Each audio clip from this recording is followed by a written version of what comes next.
What are you up to, Edie? Surely you've finished all the unpacking and washing by now. Anyone would think we've been away for weeks. I'm on my way. A woman's work is never done, Albert. You should know that after 58 years of marital bliss. OK, here goes.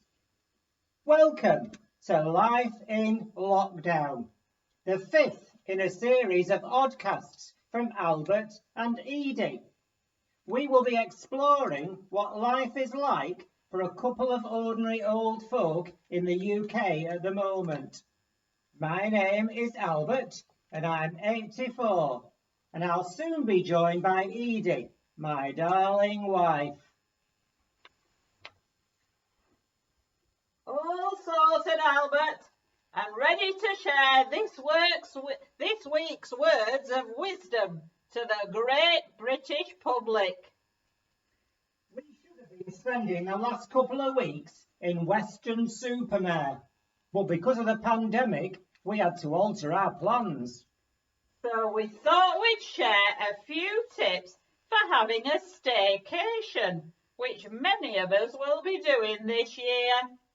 Now, it's important that you try and replicate the holiday experience and start with a journey.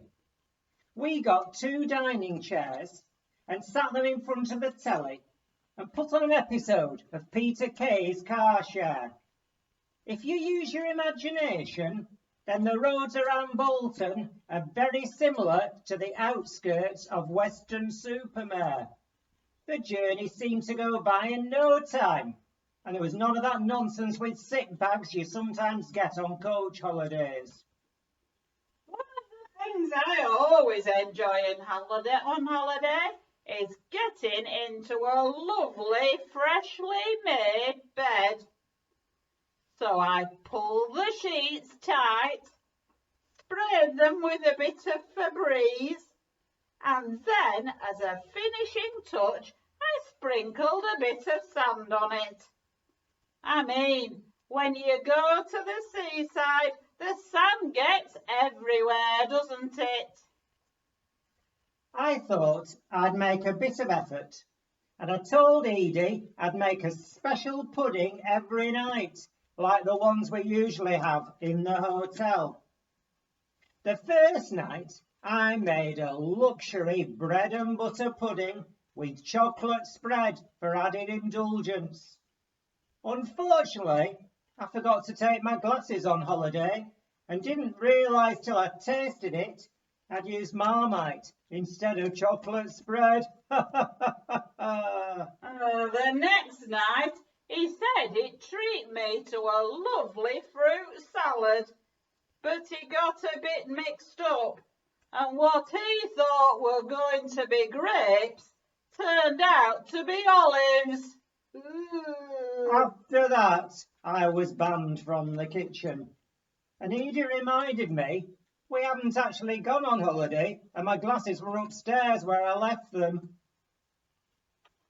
I got out me kiss me quick hat, which I always take on holiday, in the hope that I might see a handsome lifeguard. I had to change the message on it though, to blow me a kiss from a distance of 2 meters. I wasn't sure if anyone more than 2 meters away would be able to read it, but I did get a lovely wave from one of the bin men. One thing I always enjoy at the seaside is a bit of a paddle. I roll my trouser legs up and have a splash around. It wasn't quite the same in the garden pond, and it did take quite a while to wash off the green slime, and I might have to replace a couple of the goldfish. But beggars can't be choosers. Oh, and I nearly forgot. We had a lovely visitor while we were on holiday. We were sat in the back garden, soaking up the sunshine, and this man came round the back. Bald man. Said his name was Dominic.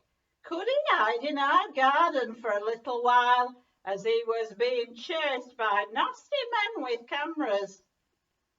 Such a nice man. And poor chap, he hadn't been well. He was struggling with his eyes.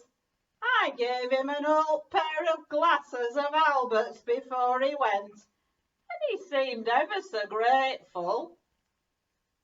The holiday's over now. As I said to Edie, all good things come to an end. Except for the washing. How many pairs of pants does one man need on his holidays? That's quite enough, Edie. Time for us to go for this week. Let's just remind everyone. Remember to wash your hands. Keep your distance. Wear a face mask. And even though you can't go on holiday, remember that a staycation can still be fun. Bye for now. I'm just wondering if Albert fancies Barbados for our next staycation.